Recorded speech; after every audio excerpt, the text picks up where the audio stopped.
ലോക രക്തദാന ദിനാചരണത്തിനോടനുബന്ധിച്ച് Kerala state ex service league Bharanikkavu യൂണിറ്റിന്റെ ആഭിമുഖ്യത്തിൽ മാവേലിക്കര ജില്ലാ ആശുപത്രിയിൽ രക്തദാന ക്യാമ്പും ബോധവൽക്കരണവും സംഘടിപ്പിച്ചു. ഡോക്ടർ ഷബീർ മുഹമ്മദ് ബോധവൽക്കരണ ക്ലാസ് നയിച്ചു.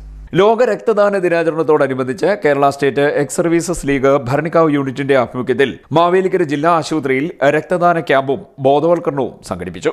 നമുക്കറിയാം, രക്തദാനത്തിന്റെ പ്രാധാന്യം നമ്മൾ ഓരോരുത്തർക്കും വ്യക്തമായ ബോധ്യമുള്ള കാര്യമാണ്. കാരണം അത് മനസ്സിലാക്കി തന്നെയാണ് നമ്മൾ ഓരോരുത്തരും ഇവിടെ എത്തിച്ചത്. പക്ഷെ അതിൻ്റെ ഒരു പ്രാധാന്യത്തിൻ്റെ ഒരു വ്യാപ്തി നമ്മൾ എത്രത്തോളം മനസ്സിലാക്കിയിട്ടുണ്ടെന്നുള്ളത് നമുക്കത് വാക്കുകൾ കൊണ്ട് വിശദീകരിക്കാൻ കഴിയില്ല. കാരണം നമുക്കറിയാം, നമ്മൾ 1900 ആ കഴിഞ്ഞ നൂറ്റാണ്ടിൻ്റെ തുടക്ക കാലഘട്ടത്തിലൊക്കെ മനുഷ്യൻ്റെ ആയുസ് എന്ന് പറഞ്ഞു കഴിഞ്ഞാൽ ആവറേജ് ശരാശരി ആയുസ് 30 വർഷത്തിനും 40 വർഷത്തിനും ഇടയിലാണ്. ഇന്ന് നമുക്കറിയാം, നമ്മുടെ ലോകത്തെ ശരാശരി മനുഷ്യൻ്റെ ആയുസ് എന്ന് പറഞ്ഞാൽ അത് ഏതാണ്ട് 70കളോട് അടുപ്പിച്ചുള്ള ആയുസാണ്. പല രാജ്യങ്ങളിൽ അത് 90കൾ കഴിഞ്ഞിട്ടുണ്ട്, പല രാജ്യങ്ങളിൽ. അപ്പോൾ എങ്ങനെയാണ് നമുക്ക് ഇത്രയധികം മനുഷ്യൻ്റെ ശരാശരി ആയുർദൈർഘ്യം കൂട്ടാൻ സാധിച്ചതെന്നുള്ള ചോദ്യത്തിന് പല ഉത്തരങ്ങളുണ്ട്. അതിനകത്ത് പ്രധാനമായിട്ടുള്ളത് നമുക്ക് പകർച്ചവ്യാധികളുടെ അളവിൽ നിന്നുണ്ടാക്കിയ നിയന്ത്രണമാണ്. നമ്മൾ വാക്സിനേഷൻ വഴിയും അതുപോലെ നമ്മുടെ സാനിറ്റേഷൻ വർക്കുകൾ വഴിയുമെല്ലാം പകർച്ചവ്യാധികൾ നല്ല രീതിയിൽ നിയന്ത്രണത്തിൽ വരുത്താൻ സാധിക്കും. അതോടൊപ്പം തന്നെ പ്രധാനപ്പെട്ട ഒരു സംഗതിയാണ് നമ്മുടെ ഈ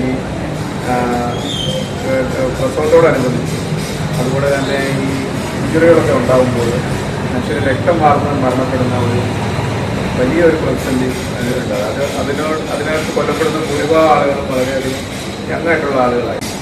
നമുക്കറിയാം, ഈ ഹെൽത്ത് ഡോണേഴ്സ് ഡേ ഈ വർഷത്തെ തീം എന്ന് പറയുന്നത് give blood, give health, let's together save life എന്നാണ്. അത് നമ്മുടെ സൊസൈറ്റിയിൽ രക്തദാനത്തിനുള്ള ഇമ്പാക്റ്റാണ് മനസ്സിലാക്കിയത്.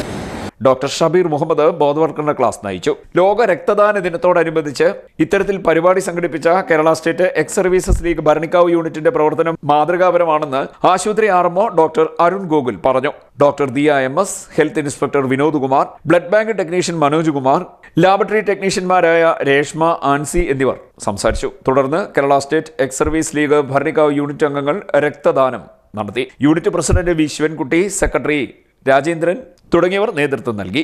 CDNet news, Mavelikkara.